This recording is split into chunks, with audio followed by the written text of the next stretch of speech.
요즘 인터넷 보시면 난리도 아니죠. 일본이 곧 금리를 결정하는데 이것 때문에 비트코인이 또 30% 폭락할 거라는 공포가 불길처럼 번지고 있어요.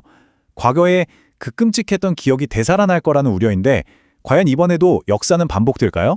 오늘 이 공포의 실체를 속 시원하게 파헤쳐 보겠습니다. 아마 여러분 피드에도 바로 이런 자극적인 헤드라인 막 뜨고 있을 거예요. 과거 폭락 사태를 콕 집어서 언급하면서 불안감을 엄청나게 키우고 있죠. 그리고 이 공포가 그냥 뜬 소문이 아닌 것처럼 느껴지는 이유가 바로 이 숫자 때문입니다. 시장이 이번 주에 일본이 금리를 올릴 확률을 무려 98%로 보고 있거든요. 이건 뭐 거의 확정됐다고 보는 거죠. 네, 맞아요. 이 공포는 실제로 있었던 사건에 기반하고 있습니다. 하지만 말이죠. 이건 딱 퍼즐의 절반만 보고 전체 그림을 상상하는 거랑 똑같아요. 과거와 현재 사이에는 아주 결정적인 차이점이 있거든요. 오늘 저와 함께 빠진 조각을 찾아서 이 그림 제대로 한번 완성해 보시죠. 자, 그럼 이 모든 공포가 어디서 시작됐는지 그 뿌리부터 파헤쳐 봐야겠죠? 바로 엔캐리 트레이드라는 개념인데요. 아니 대체 일본 금리가 비트코인이랑 무슨 상관이냐고요? 지금부터 알려드릴게요. 엔캐리 트레이드, 말이 좀 어려워 보이죠? 근데 원리는 진짜 간단해요. 이자가 거의 없는, 사실상 공짜나 다름없는 일본 엔화를 빌립니다. 그리고 그 돈으로 미국 국채나 주식, 심지어 비트코인처럼 수익률이 훨씬 높은 해외 자산에 투자하는 거예요. 핵심은 뭐다? 바로 그 금리 차이입니다. 그 차이를 구스란히 수익으로 먹는 전략이죠. 지난 수십 년간 전 세계 어마어마한 돈이 바로 이 방식으로 굴러갔습니다. 과정을 보면 더 명확해져요. 1단계, 거의 공짜로 엔화를 빌려요. 2단계, 이걸로 수익 잘 나는 자산을 그냥 삽니다. 3단계, 가만히 앉아서 금리 차이만큼의 수익을 누리는 거죠. 이야, 이거 완전 공짜 점심 아니었을까요? 자, 그런데 말이죠. 여기서부터 문제가 시작됩니다. 만약에 일본이 이 공짜 점심 파티를 끝내겠다고 선언하면, 즉 금리를 올리기 시작하면 과연 무슨 일이 벌어질까요? 바로 이런 끔찍한 일이 실제로 일어났었습니다.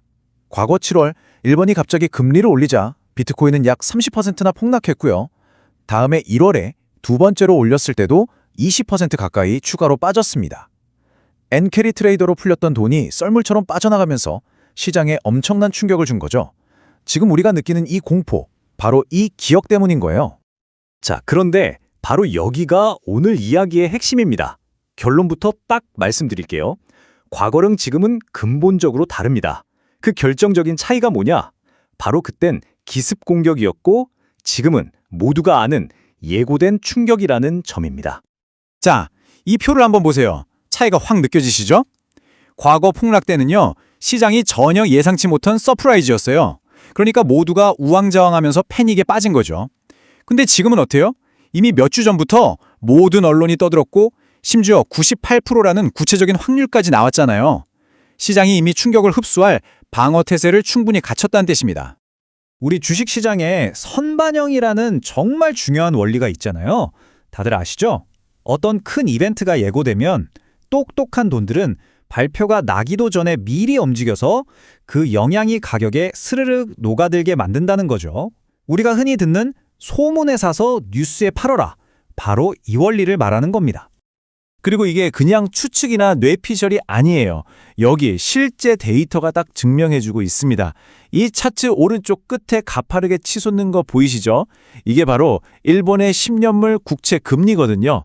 투자자들이 금리 오르겠구나 확신하고 미리 국채를 던지고 있다는 아주 명백한 증거입니다. 즉, 선반영은 이미 강력하게 진행 중이라는 신호죠. 자, 그럼 금리 인상 이슈는 어느 정도 정리가 된 것 같은데 아직 공포가 하나 더 남았죠. 바로 일본은행이 들고 있는 어마어마한 양의 ETF를 시장에 내다 던질 거라는 그 우려 말이에요. 그 규모가 무려 5,340억 달러. 와, 우리 돈으로 하면 약 740조 원에 달합니다. 이 숫자만 보면 겁먹는 게 당연하죠. 시장이 공포에 떠는 것도 무리가 아닙니다. 그런데 말입니다. 일본은행이 이걸 어떻게 팔겠다고 했는지 그 계획을 딱 뜯어보면요. 이 공포가 정말 순식간에 사라집니다. 현재 속도를 유지한다면 이 물량을 전부 다 파는 데 걸리는 시간이 얼마인지 아세요? 무려 277년입니다. 네, 277년이요.